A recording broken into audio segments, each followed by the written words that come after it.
Halo, selamat datang di channel saya. Kali ini saya akan membahas tentang penguasa Gunung Ciremai, yaitu Nyi Pelet. Siapakah dia dan apa kisahnya? Mari kita simak bersama.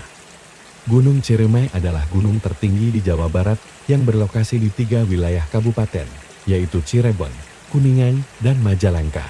Gunung ini memiliki kawah ganda dan merupakan gunung api kuarter aktif yang terakhir meletus pada tahun 1937.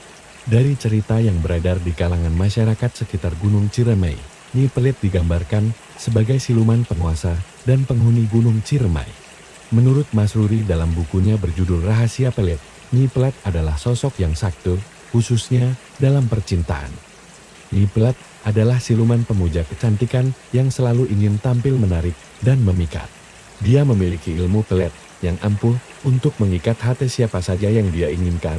Dia juga memiliki banyak pengikut yang setia dan takut kepadanya. Konon, Nyi Pelet sering turun ke desa-desa di sekitar Gunung Ciremai untuk mencari korban peletnya. Dia suka memilih pria yang tampan, kaya, atau berkuasa untuk dijadikan suami atau selirnya. Dia juga tidak segan-segan untuk menghilangkan atau mengutuk orang-orang yang menghalangi niatnya. Salah satu kisah yang terkenal adalah kisah Nyi Pelet dengan Ki Buyut Manguntapa, seorang tokoh ulama yang tinggal di desa Linggasana, Kuningan. Ki Buyut Manguntapa adalah seorang yang saleh, zuhud, dan berwibawa. Dia memiliki seorang istri yang cantik dan soleha bernama Nyi Mas Gandasari. Nyi Pelet tertarik dengan Ki Buyut Manguntapa dan ingin menjadikannya suami. Dia pun mencoba untuk memikatnya dengan ilmu peletnya.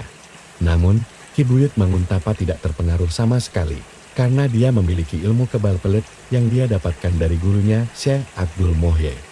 Nyi Pelet tidak menyerah begitu saja. Dia pun mencoba untuk mendekati Nyi Mas Gandasari dan berpura-pura menjadi temannya. Dia berusaha untuk menjauhkan Nyi Mas Gandasari dari suaminya dengan berbagai cara. Dia bahkan mencoba untuk meracuni Nyi Mas Gandasari agar sakit dan meninggal. Namun, rencana jahat Nyi Pelet selalu gagal karena Ki Buyut Manguntapa selalu waspada dan melindungi istrinya. Ki Buyut Manguntapa juga tidak mau terprovokasi oleh Nyi Pelet dan tetap bersikap sabar dan bijaksana. Dia berdoa kepada Allah agar Nyi Pelet sadar dan bertaubat. Akhirnya, Nyi Pelet merasa frustasi dan marah. Dia pun memutuskan untuk menyerang Ki Buyut Manguntapa secara langsung dengan ilmu hitamnya. Dia mengirimkan pasukan siluman-silumannya untuk mengganggu dan menghancurkan rumah Ki Buyut Manguntapa. Namun, Ki Buyut Manguntapa tidak takut dan tidak gentar. Dia bersiap untuk menghadapi serangan Nyi Pelet dengan senjata ampuhnya, yaitu Al-Quran. Dia membaca ayat-ayat suci Al-Quran yang lantang dan penuh keyakinan. Dia juga meminta bantuan dari Allah dan para malaikat.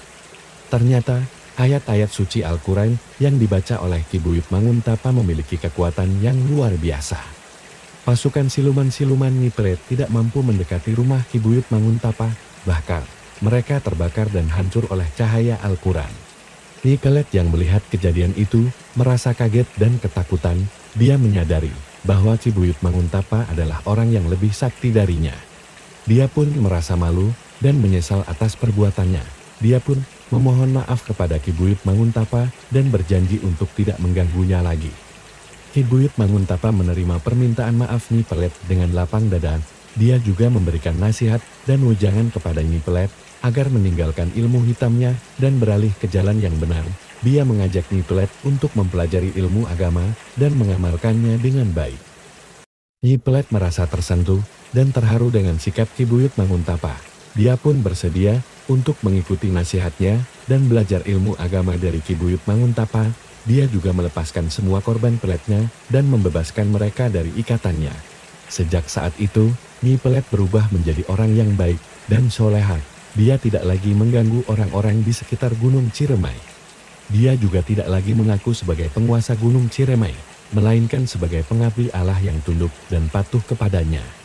Demikianlah kisah Nyi Pelet, siluman penguasa Gunung Ciremai yang bertaubat dan menjadi orang yang saleha.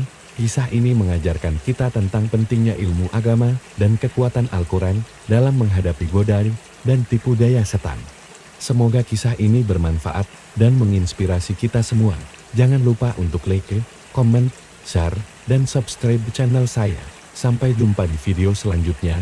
Wassalamualaikum warahmatullahi wabarakatuh.